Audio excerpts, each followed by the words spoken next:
Hello, everyone. Welcome back to Futbol Talks. We have a special announcement for you today. What is it? So we'll be doing a special giveaway at 100 subs. We're currently at 92, so we only need 8 more. And as always, don't forget to Like, subscribe. And stay tuned for our 100 sub video. See you guys Bye. next time. Bye, guys.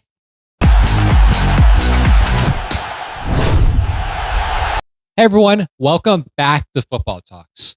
In this week's episode, we're going to go over our game week 5 reactions, all the scores. This was another crazy week of Premier League action.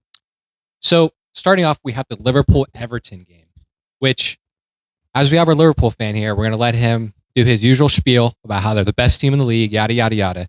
Number one. Yeah. You never walk alone. Look You at all never these. walk alone. He's That's walking right. alone. Look at all these fans.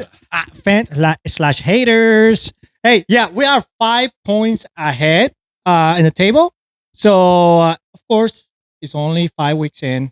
We still got a long way to go. But what a performance of Liverpool. I mean, we maintained the possession. We attacked. We created opportunities. I mean, to me, Everton, the only attacking threat was Grealish. And we kind of seemed to manage well on it. I mean, Gravenberch was unbelievable. And the nice goal. What an assist by Salah. That was a beautiful goal. The long legs helped. So, Yeah, I'm kind of definitely. jealous. I'm jealous of that. But, no, I think Liverpool did well. The defense, I was very impressed with the defense. And, we took the lead early. That really helped and set the momentum. Second half, Everton wanted to come back. They improved after the first half. In the press, they got more on the ball, and they try to continue and try to get a tie or at least the win, but it was a little too late. So I must say, you're impressed with your defense, even though you conceded a goal. We conceded a goal, we can't stop everything. We don't have like the keeper that stops air. You know what I mean? Like, we don't go out buy extra keepers if we got a new one. But I mean, anyway, you guys are supposed to have, besides Arsenal, one of the best defenses in the league. hey, to be honest, we still only let one in before we let two.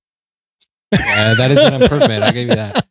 What I thought was interesting this game is he brought in Bradley ahead of Frimpong. And it seemed like he did that tactically to withstand Grealish because that was Grealish's side, right? Yeah. And if you notice, every time Grealish had the ball, we pretty much almost had 2 people on him. So he won't have an opportunity to do so. And that's in the previous Everton games, it's been Grealish, and he was able to create some plays and get some crosses in They that just were couldn't crucial. finish. Yeah. So it was great for Liverpool. I mean, again, still a long way to go. The midfield did well. I was disappointed the Birch didn't start. I didn't get my points that I needed for FPL. I've been telling him to get rid of him. He's a waste. He's a waste of money, specifically FPL wise. 8 mil, I believe, and to be blanking like that. Well, Ekitike. Wow. What a beautiful goal from him. I mean, I wasn't expecting him to sneak it in there like it did. I mean, that's a striker. That's what strikers do. But yeah, Birds didn't start, but he just, the champions, that really, like we talked about in the last episode, was champions is going to play a role on player rotation. So I think it was good. We did good. I did mention a junior while watching the game. I think Soboslai and Gravenberch are really carrying the team this season. I feel like without them, I know Gravenberch wasn't there for like 1 or 2 games, I believe. And so Soboslai stepped it up. I just think that both of them, like, they're just so hardworking, so athletic. They're right now the core of Liverpool. I would say before it was Salah, but this season he's been getting lucky, if I'm being honest, a little bit more. Yes, he's great still, but those two are really, in my opinion, carrying the team. So hopefully nothing happens to them. If nothing happens, then I think you guys are golden. Yeah. So- Yeah, I think so. And So- we were wrong about this one. Well, I guess I was wrong. I always said we were going to win. Yeah, Liverpool will always win at Anfield against Everton. Everton actually have a really bad record there. So, I mean, they were never going to win. I thought, too, what was interesting is McAllister started this one. He actually got subbed off. And it's kind of weird because I thought McAllister was Liverpool's best midfielder last season. I thought he was better than Gravenberch personally. I agree. And it seems like now he's really struggling physically to just keep up with the rest of the team. And Slot's using him more as rotation. He's no longer that one of the more important midfielders. He's more just rotation piece. I mean, to your point, the pace of the game now with the players that we got like Birds, the speed that he has, that agility. Now we got a Kitike. we always had Gapo and Salah for the most part. So we have added more speed to the game, which you put McAllister is kind of like he's been struggling with fitness during the offseason and everything. So, but hey, it's a team effort and we pulled the 3 points. Hey. I'm very happy. Undefeated. Hey, this game at least was better than this next game. Man United versus Chelsea. This is probably this is up there with the 5-0 defeat under Pochettino when we played at Arsenal as like most embarrassing performances for Chelsea, in my opinion. And not just because we lost to United. They were not that great. But we absolutely capitulated in the first 10, I'd say 20 minutes of this game. This game was over. No matter what happened after. Man United could have got 3 red cards.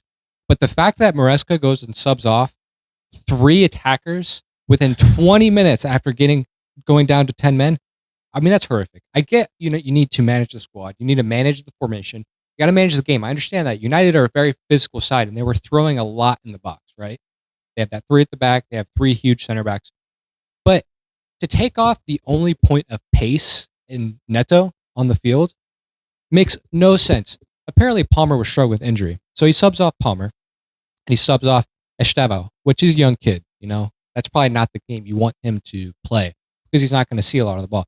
But Neto, he's an experienced Premier League forward, right? You think you keep him, João Pedro, and you try to hit them on the break. The game was over after he subbed off those 3 forwards. Casemiro being the idiot that he is, gets a red card, puts some teams in a very awkward position. But at that point, it didn't matter. The game was over. I could keep going on about this, by the way. I'm very heated about this game, but I'll let these guys. What do you guys think about it? Junior. I totally agree with you. I think I have Sanchez as my keeper in the FPL, and that was a bad decision by him to come out. Right. You should have just let Mbeumo score. You should have let him score. Well, he didn't. He shouldn't have never came out to begin with because the defense seems like they had him under control, and it kind of closing the gap to make the goal smaller. But instead, he gave him the opportunity, and since he came out, he just went with it. And I don't know. I just think it was bad on that part. I don't know. I think that, and then top of that, he does the foul. The red card really just changed everything. And then your subs, to your point, why are you taking out Palmer? Why are you taking out Neto? Why are you taking out Palmer? They're defending with 3 in the back. That's how he goes. He goes, Man United's got 3-4-3. That's how they're doing it. And he's not going to change that. So, I don't know. I think the subs really killed you afterwards. And then once they got the red card, he wants to start doing something different. But you already took the core of the team. Attacking core. And also, after they got the red card in the second half, there was the perfect opportunity to bring in Garnacho. I mean, Chelsea spends all this money on these players, right? I don't care how young they are. 50 million for a forward. I mean, you're buying someone because you believe they're going to be an important player. If you're not bringing an important player off the bench of a game where you can come back and win, I believe if he would have subbed on Garnacho early or another forward early and not Ivo Saka or Tyreek George, Chelsea could have easily won this game. We could have created some chances. But instead, it's like he was happy with just not conceding more goals and keeping the goal difference down. Yeah, I mean, like I said, overall, kind of what I have in my notes here is like Sanchez, and whether he came out or not, Mbeumo was going to score that.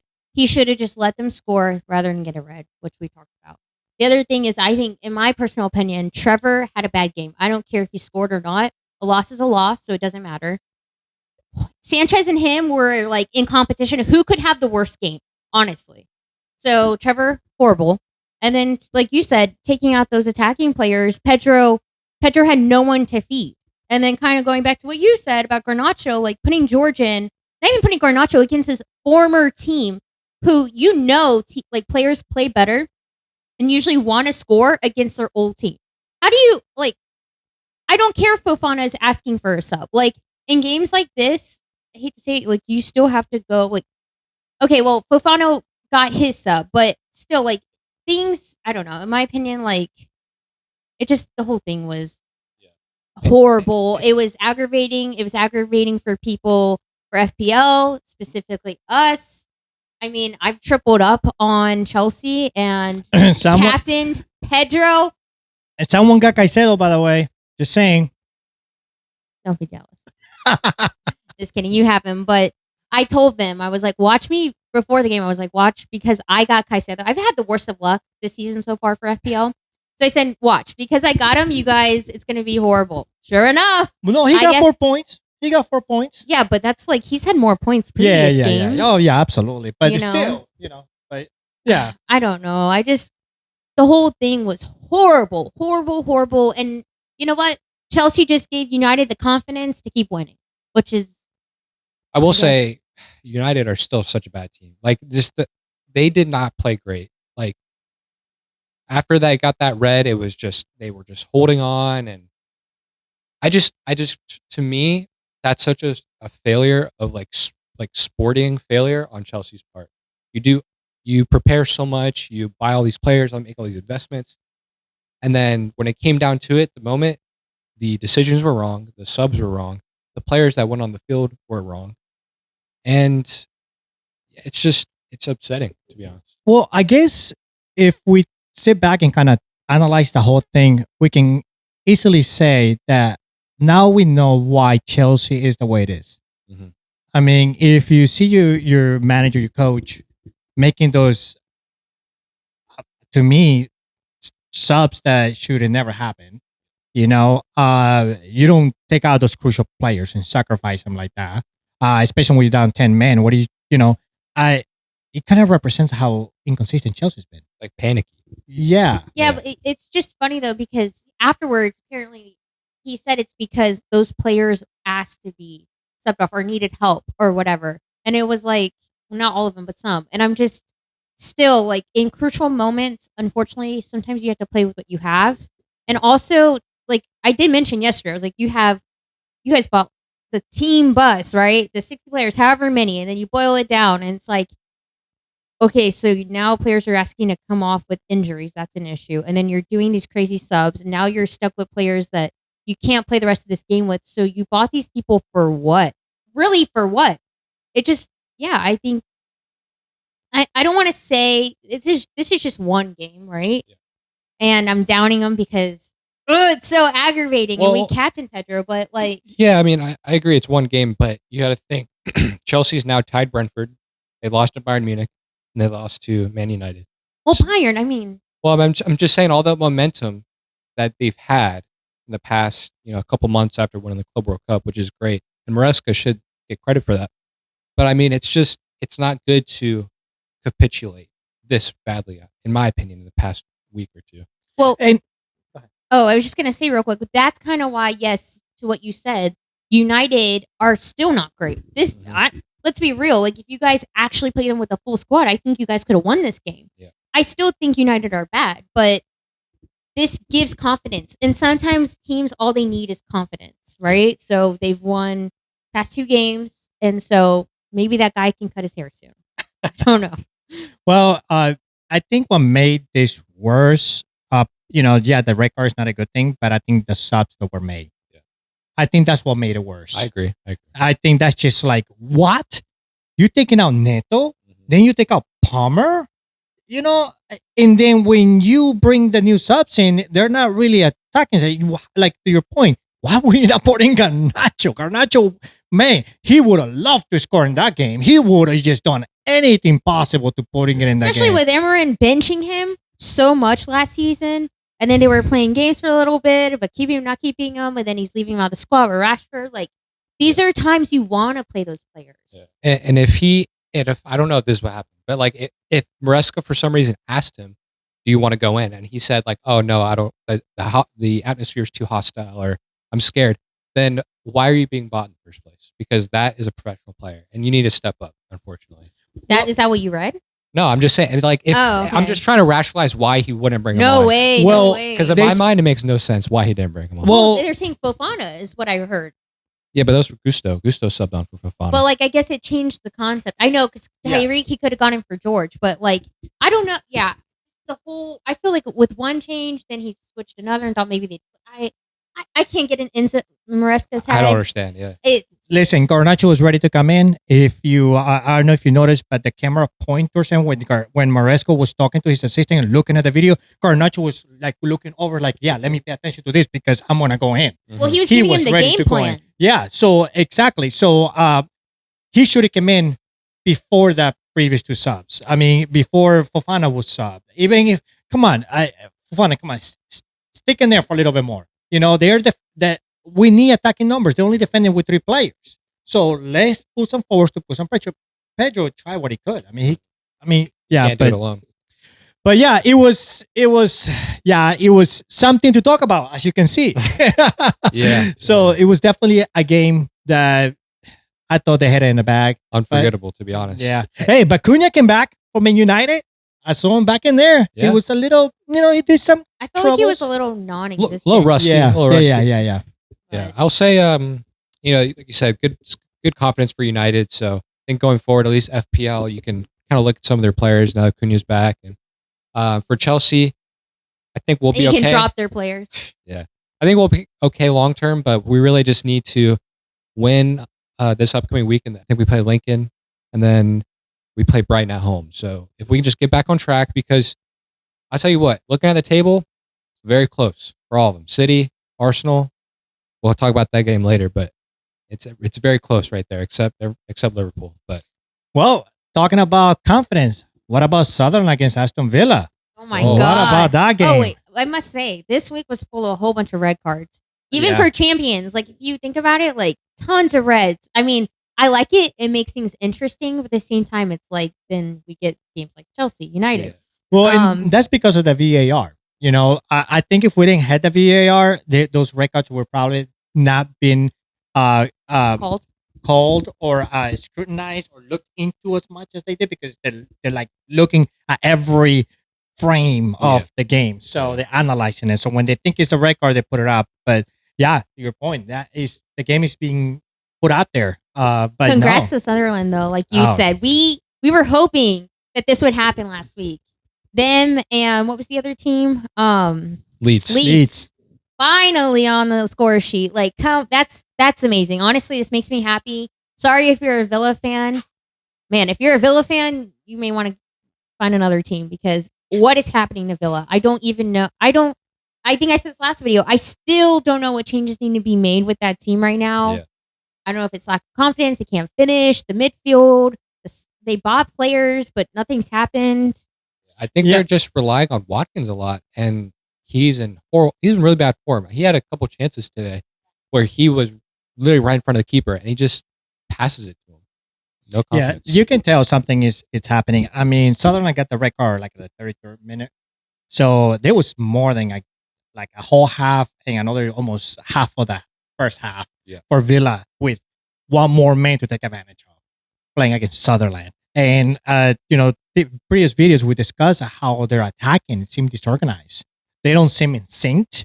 And Watkins is just trying what he can, but he's just one person. He's not getting the service that he was getting before, where he could just, perform. I don't know. I don't know if it's them not synchronizing well, or is something happening in the locker room. There's a lot of stuff that can happen behind the scenes in the locker room that's probably messing up with the morale of the team. But it definitely shows on the field. Something I don't know. They looked of rhythm. It wasn't. That's what we said. Sunderland, for me, I was hoping for a win for Sunderland to win. I was hoping Sunderland would take the 3 points. There's definitely a good sense of camaraderie, that Sunderland team, to be able to score with the demand down. It's hard. Yeah, second half. I mean, they give it everything on the field. Well, like what you said, Mario, like this season, outside of Wolves and I guess now Aston Villa, it's so hard to call the games. Like if you're playing FPL or just in general, you want to try to predict the game. It's so hard because Burnley, Leeds, Sunderland, they've made it difficult, which is a good thing. I mean, it makes the league interesting, but not when you're playing FPL. FPL, it sucks. So, but anyway, the next game we want to talk about that we thought was interesting was Brighton versus Spurs. My opinion, I didn't think Spurs played that well this game. I know they did end up tying, but they relied heavily on Kudus' side. And for Brighton, I felt like Mente had a game. I saw he was like kind of hurt a couple of times. Like he fell, he got up. It looked like he was like stretching it out. I don't know if it's serious or he's gonna be benched, but yeah, I don't know. Yeah, I think this was definitely two different teams with two different game plans. Brighton wanted to counterattack. Brighton have a quick counter with Minte and Rudder Matoma. helps them too. Rudder, they have a great counterattack. So I think they were using that to their advantage, and Spurs were possessing pretty heavily and ended up going 2-0 down. I will say Spurs usually lose this fixture. They always, like the past couple seasons, they lose to Brighton away a lot. So I think the fact that they came back and tied it 2-2, I think that shows good mentality from Spurs, and it's really Frank seems to be having a good effect on this Spurs team where they're not going to get scared and like put their heads down when they're losing, because before past seasons they would. Yeah, Brighton, like you said, they came out firing. They came out on fire. They got the lead right away, and they took advantage of some of the Spurs' defensive mistakes. And then, but the coach got a hold of them in the second half, and the Spurs it was a different team. Some of the subs that he made also came out to be good. So Spurs coming back and tying the game it says a lot, because last year there would have been a loss. Yeah, I agree. And I think the Xavi Simons sub was really good. I mean, I'm so upset Chelsea didn't get him. The fact that we went and got Garnacho or Gittins over him is very upsetting, because he's a very good player. And if you watch him, you can see he's influential. Well, I guess it wouldn't matter anyway because Maresca wouldn't put him in. Yeah, right. He would put Tyreek George in for him. Good point. Yeah, in the second half, Spurs had a lot more touches in the box. Yep. They had a lot more corner kicks. So you can tell Spurs just like, hey, we got to come back. But that's what I mean. Like when I first watched that first half, I only watched the first half. That's why I said they didn't play well. They were not. Like defense was not on lock. Van de Ven, like all of them just looked little cray-cray. And then also they were just attacking on one side. Bergevall had to come out. But yeah. Hey, so for this week, I had Sar. I started Sar and I benched Reinders, right? So I'm like, yeah, Sar is going to do well. Guess what? Sar did not start. I was very upset. I'm like, God dang it. Now I'm going to start Reinders he's going to start against Arsenal. Woo! Thank God. Thank you, Reinders. Thank you, Sar, for sitting out. So Reinders coming off my bench with my 9 points. 9. Thank you, Reinders. That takes us up to the game of the week. Drum roll. No, not really. Kind of was bad. Yeah, I mean, Go ahead. Come on, City. Come on. I was so happy. I was going to wear my City jersey, but I can't. We tied. I mean, we let it go. So a couple things. First off, I noticed he put Kusanov on the right. I'm happy about that. Again, I'm not a Kusanov fan. I said this in a previous video, but the fact that he kept him confined in a corner, I think is actually good. I think he needs something simple like that. Right back, you can mess that up, but okay, I'm marking this man. You only have so far. Whereas center back, it's like, it's too much happening for him. So I was happy about that. I also told them, I think what's helping is Foden no longer has foggy brain. Okay, he's fine. He's playing well past 2 or 3 games. He's been somewhat in form, which is great. Rodri, he's back. He's still kind of out of shape, but that has helped us tremendously. Our defense stayed super disciplined, but this is where we went wrong. Is then Pep felt so confident with the win, he wanted to keep it. And so then he started doing so much defense that I feel like that allowed Arsenal to score, because then they started putting attackers in. And yes, our defense, honestly, I know we conceded a goal, but if our defense can keep playing like this the rest of the season, I would actually be happy, because we haven't played like this in a while, like our defense. So I'm not happy with the fact, obviously, we conceded a goal, but I mean, I'll take what I get. I still wanted that win. I'll take what I can get. So, your keeper really saved you a couple times. I mean, I know I have said that he stops air by his reach. I mean, those corner kicks and stuff, because, Arsenal is very dangerous on corner kicks, set plays. So he was able to come out. I mean, he's overshadows everyone with his long arms and everything else. So honestly, I don't. When you have, for what I've seen, and also when you're winning 1-0, if you were winning 3-0, make those subs, preserve the win, give rest to some players. But if you 1-0 and then you go from 4 defenders and you start adding 5 defenders, you're adding another attacking mid, it becomes way too many people and then becomes kind of confusing. I agree. Yeah. Which is what it marking looked who? like on Yeah. the goal with the Arsenal head. Yep. It was like who gets him and then they try. Yes, Donnarumma came out and what a great touch by Martinelli. I mean, he's done it twice already. Yep. He came out and scores right away. So that seems to be the technique. And that's to your point. Martinelli is much faster than Gyökeres. I'm gonna tell you, if Gyökeres was in, there's no way he would have made that run. Nope. So to me, I should have still kept attacking. With Manchester City, so I really agree with you. I don't know why you guys went that way, but you're taking Haaland out. Haaland is trying to push him out there, trying to create something. But the goal, the play for Manchester City, the goal they scored was beautiful. Quick counter, which is Arsenal's kryptonite kind of sort of thing. So yeah, it's definitely Reinders. He's really helping them on that front. I think he's getting involved in the attacks and he's driving with the ball. So I will say too, with Arsenal, I thought they were really poor this game for the most part. They weren't. They seem to just not have a good plan. When they're playing teams, and their goal actually came into a transition period where you guys were. I think it was Rodri and somebody else was attacking. One of your midfielders was attacking, and they lose the ball, and they then give the ball to Eze, and then he fires it over the top, kind of in transition where your defense is still kind of up the halfway line. I just don't understand where the goals are going to come from for Arsenal unless they just throw all their attackers on like they did today.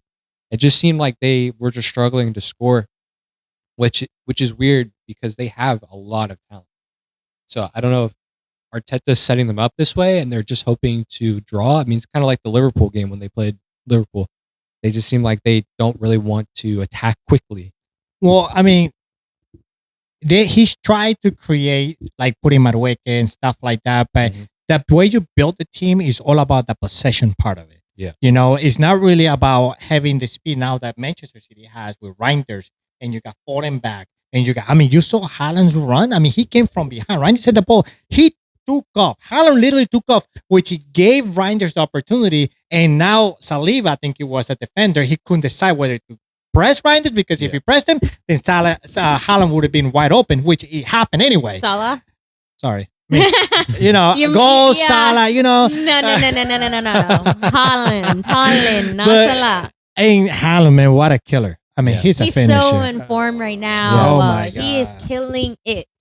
But one thing I do want to go back to is, and we've talked to some Arsenal people out at Pickup, and they even said this why are you starting Trossard? Like, they say in their words that he is better off the bench. A lot of his goals come that way. I'm not saying this would make or break this game specifically, but in general, it's pretty true if you watch. Like, he is not usually a starter. For some reason, there's just some players, and that's a tactic within itself, that they just come off bench and score. Kind of like what Martinelli did. But I thought that was interesting that they started Trossard this game. Yeah. Well, they did that in the Champions League game too. When they played Athletic Club, they couldn't score, and then they subbed on Trossard and Martinelli, and they both combined to score their 2 goals. So maybe it's just the issue with, I don't know, fitness, or Arteta's waiting for the game to get a bit more stretched before he puts on his quicker players. Like, I think it was a tactical decision of sort yeah, in his head. I don't know why, but sometimes you just don't mess with that luck. Like, you don't mess with that tactic or whatever it may be. Just keep playing it. And I mean, technically it did follow through with Martinelli. So I mean, Saka's been out for a little bit. Okay, he's been hurt. He just got back, and you put him in the second half, and you take Madueke, which is one of your speedsters, out. And now Saka is fast. Don't get me wrong, but he's not as fast as Madueke. And so now the play kind of slows down a little bit more because Saka is more like a creator. He's more technical than Madueke. So I would have not taken Madueke out. I'll probably put him on the other wing, maybe. Because Madueke, I think he can play both wings. Yeah. So I would have done that. Now I got Saka and Madueke on the other side, and they put Eze on the inside, on Saka's side. So I think it's good. Yeah. So, hey, with that kind of attacking with Eze, you got Madueke on the other wing, I think it would have been, I mean, they probably would have more chances. than relying on like they drove all the way to the 18 and then they just kind of moved the ball around. They couldn't put it in. The only thing was over the top, and then you got Haaland with the huge height, and then you got Donnarumma with his reach. No air ball is gonna go through. I was hoping for Gabriel to get ahead and a goal, but that didn't happen. Yeah, not against us. Not against Donnarumma. Anywho, we did kind of want to touch up on how our teams did for Champions Cup, and I guess we can start with Man City dub.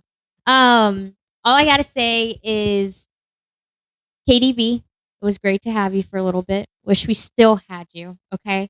Unfortunate red card for them. It worked out for us. I will give credit to Napoli in the fact that Savic, I think he's a good goalkeeper, and yes, we scored, but he had some great saves. Yes. Some really, really good saves that, we could have easily have killed them. And also City did exactly what we've been talking about, is just finding Haaland's head. Yes, he's great with his feet. He can kick it in, but man, that chip that Foden did to him, come on, like that play within itself was like class. But yeah, I'm just happy my team won. Yeah, it was nice to see Foden back to his norm self and the kind of player that he is.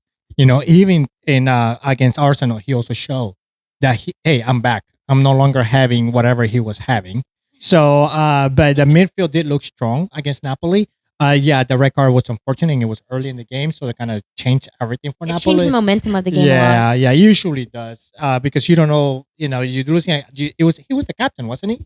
Yeah, he was the captain. Yeah, so losing the leader in there, and it was unfortunate. It was very unfortunate. And it sucks too, because I wanted them to give City a better game, just to put Italian soccer on a better show, because Inter Milan, they got destroyed in the Champions League final by PSG.